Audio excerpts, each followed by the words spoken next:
Hello, my friends. My name is not ordinary Earthling. Today, we're gonna talk about episode 89 of Dragon Ball Super. I know that I am late to the Dragon Ball Super hype train etc. But I gonna later do recap of all previous episodes, so please don't worry. So let's move on to the newest episode. The episode title is, A Mysterious Beauty Appears. The Tenshin Style Dojo Mystery. Goku visits Kame House to try and recruit the Turtle Hermit. But Oolong informs him that Mutant Roshi is off visiting Tenshinhan. It turns out that Tenshinhan has a dojo now, with lots of students, and Roshi has been invited over as an honorary teacher. Right at that moment, Tenshinhan is instructing his students in how to concentrate their energy. Though his students have a hard time with this until Tenshinhan performs an example himself. As luck would have it, outside a young woman approaches the dojo. Reading the Tenshin Dojo sign, with some difficulty, she's delighted to have finally found that three-eyed bald guy. Kietsu escorts her in, and she introduces herself as Yurin. Though she claims to have no prior martial arts experience. She wants to start training because she hears it's good for one's appearance. Tenshinhan tells her to go train somewhere else, since his dojo is only for serious martial artists. Roshi is more than happy to give her some lessons. He takes her off to another room, though Yurin seems dead set on Tenshinhan. Goku arrives at the dojo, and Tenshinhan dismisses his students for the day so that they can chat. Goku is impressed that Tenshinhan has so many students. Goku can tell Tenshinhan has kept up his training, and wants to recruit him and Roshi for the Tournament of Power. Elsewhere, Roshi has gotten Yurin into a martial arts uniform, which just so happens to feature a miniskirt. Yurin has already got Roshi sized up as just a dirty old man. But suddenly he starts talking about removing her evil heart and before long is chasing her around. Yurin pretends not to know what he means, but secretly wonders if he's somehow found out her true objective. Having ditched Roshi for the time being, she pulls out a paper talisman. Back with Tenshinhan and Goku, Tenshinhan politely declines Goku's offer. Though entering the tournament might serve as good training, he can't leave his students behind, and he's not interested in the prize money. Goku's upset that now he won't be able to get 10 fighters, but their conversation is interrupted by one of Tenshinhan's students banging on the door. Some of the other students are rampaging through town. Off in Universe 6, Kaba has come to Caulifla's hideout.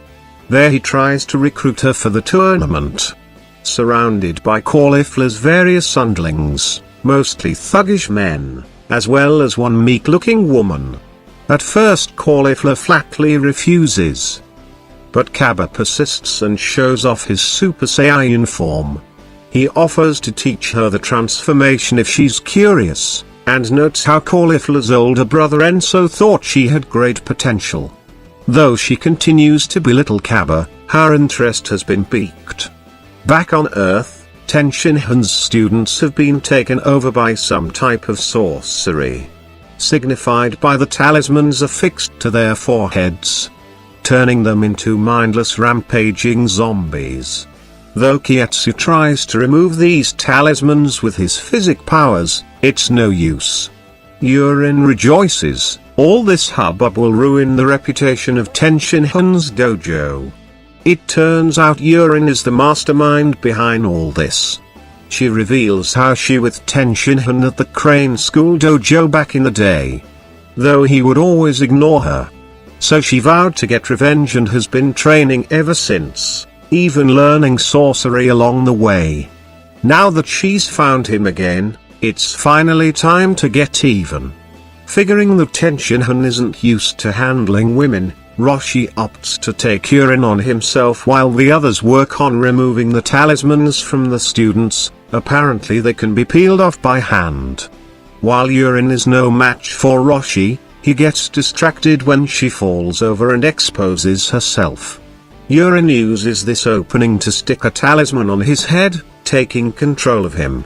Tenshinhan takes on the possessed Roshi but has trouble, so he uses his old Shioken technique to grow 2 extra arms.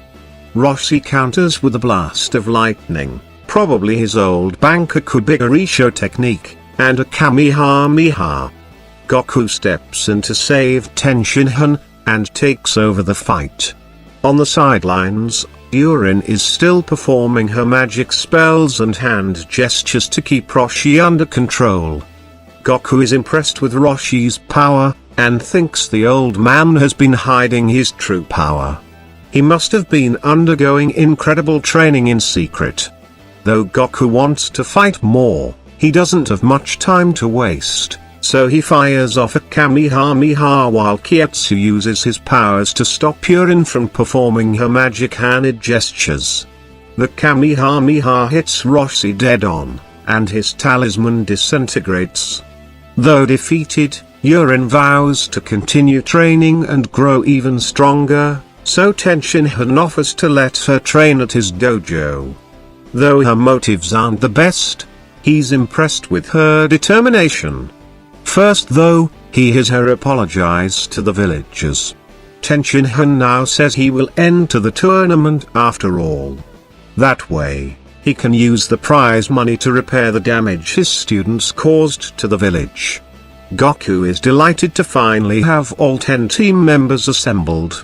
Only 8 hours left until the Tournament of Power. And that's all for the 89 episode, folks. I hope you enjoyed. If you like this video, smash that like button, and subscribe to the channel. Thank you very much for watching and see you in the next one. Bye bye.